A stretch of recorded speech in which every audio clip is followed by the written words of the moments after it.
Hi guys, this is Dan from Magic Pachinko Restorations with a short video regarding packing a pachinko machine. It's one thing that one of our viewers asked about, so I figured I got to pack this machine up, get it ready to ship, so I figured I'd make a short video. This machine right now has been tested by me and I'm happy with it, so it is ready to be shipped. So one of the first things I will do is I'll remove the 2 feet that are on it and just wrap those separately. They don't, I find that it's easier to pack the machine without the feet on it. And then on the back side, I've taken the box that holds the transformer. It goes right up in the upper tray, and then I'll put a piece of tape across that just to tape it in place. Make sure all of the pachinko balls are out of it and so on and so forth. So those are the first couple of things I'll do. Okay, so the machine itself is again been tested. It's all ready to go. I'm happy with it. I've taped the transformer up into the upper tray and I've taken the feet off. So I use the large bubble wrap. This is 12 inches wide, and I've got a roll of it obviously down here at my feet. So I've tried a lot of different ways to wrap these up without tipping them over or crashing them. Fortunately, I haven't ever crashed one. So basically, you just figure the machine, the length of the machine in this case, double it, and then this has got perforations on it. So however you want to do this, you just get it over there.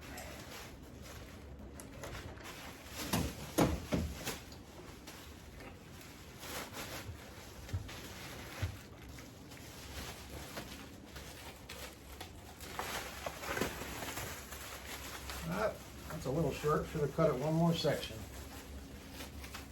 That'll be it.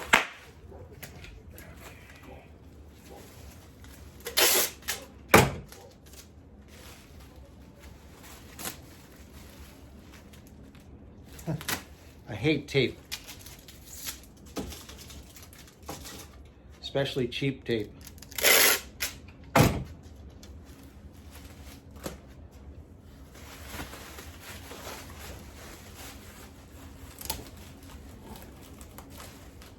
Okay, so we got one half done. Oh, yeah, like I said, I've never crashed one. There.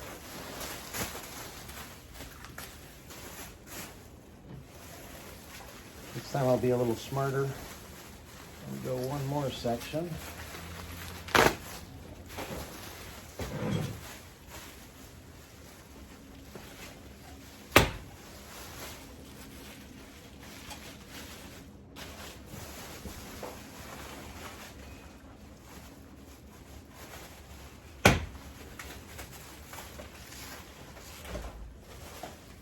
So basically what you want to do is get one layer of bubble wrap going in this direction, and then I'm going to go around it in the other direction. Okay, so I'm hoping this length isn't too long, but these are the boxes that I use. I buy these, usually I buy 10 of these at a time. These are double wall, and they're 36 by 24 by 12. And they're a real nice size for a pachinko. So you just open them up, hold them, and tape the bottoms. So I'll get this one taped up and we'll be ready to go. Okay, so the box is lower than camera view, but it's all put together, ready to go. And this is an idea that my wife came up with, which I think is great. I've got the packing peanuts, and I've had people send me machines. They basically just throw in a ton of packing peanuts, put the machine in, and then throw another ton of packing peanuts in. That's how I get my packing peanuts, which is okay, but it just makes a mess. I mean, packing peanuts get in every nook and cranny of that machine, and then you gotta spend half an hour pulling all the packing peanuts out. So she came up with this idea, rather than filling the box with packing peanuts, what we do is we take just these standard carry-out bags, and in New York, these are hard to find because they've outlawed them. But some states you can still get them, and we just look for them any place we can get them. Just take about 3 scoops of the packing peanuts, and then just tie a knot in the end of the bag so they don't get out. And this makes a nice cushion for the corner. So I'm going to put this bag right in this corner. And I'm going to do that 4 times. I'm actually going to do it 8 times because I want 4 at the bottom and 4 on top of the machine. So that's what I'm going to do, and we'll go back to you in just a second.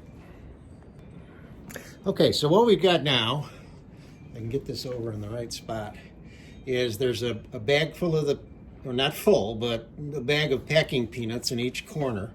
And then what I also did is I put some extra thick cardboard right in the center. Because the machine's going to lay on those packing peanuts, and there'll be an airspace under it, and I wanted to take a little bit of that airspace up with the extra cardboard or foam or pretty much anything you want to put in there.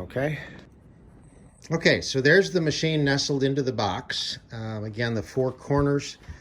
Keep it up off of the actual bottom of the box. You've got the cardboard in there, and then you've got 2 layers of bubble wrap. So what I'm going to do next is I'm going to fill 4 more bags with the packing peanuts, 1 for each corner, and then I'm going to put padding along here, here, here, and here, and then I'm going to fill the gap between what's in there and the actual the flap like that. In other words, I don't know if that'll show, but you've got some gap in there, and that'll all get filled in so that it'll ride nice and snug. So let me get that done. Okay, so what we've got now is the machine's in there. I've put a bag full of packing peanuts at each corner, and I've forced them down to go around the corner to provide protection for the actual corner of the cabinet. You take up the gap here and all the other sides, and this is the original playfield. I always ship that back to the customers, and those are the stabilization feet that I took off. And then I pretty much use anything I've got, just odd pieces of styrofoam, foam, rolled up newspaper, just about anything, so that when I close this, it's relatively snug in there. You don't want the machine to bounce around a whole heck of a lot. So let me get it taped up, and we'll go from there. All right, so here's the finished product. Again, just because I am who I am, a little bit on the anal side. This is the way they always look when they leave. I use 2 labels. I put one on the top, which is usually the one that they scan, but I also put another one down here just in case anything happens to that label. I'll notice on all the sides it says up, so I make sure I know where the feet are on the machine so that the machine is standing upright. It really doesn't matter. And I put top, so on and so forth. It really doesn't matter. The machines are fine any way that FedEx handles them. In fact, the other day when the driver came to pick up the last machine I shipped, he threw it over his shoulder and promptly laid it down on its side when he put it in the truck. So obviously they either can't read or don't pay attention to the signs. They do travel quite well.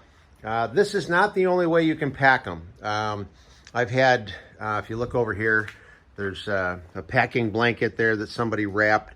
This is a much thinner box that somebody sent me. So this is not the only way. My friend Carl in Chicago, when he ships machines to me, whoever packs them up for Carl uses about twice as much bubble wrap as I do. And that's all they put in the box, is they just double bubble wrap it, which pretty much fills the box.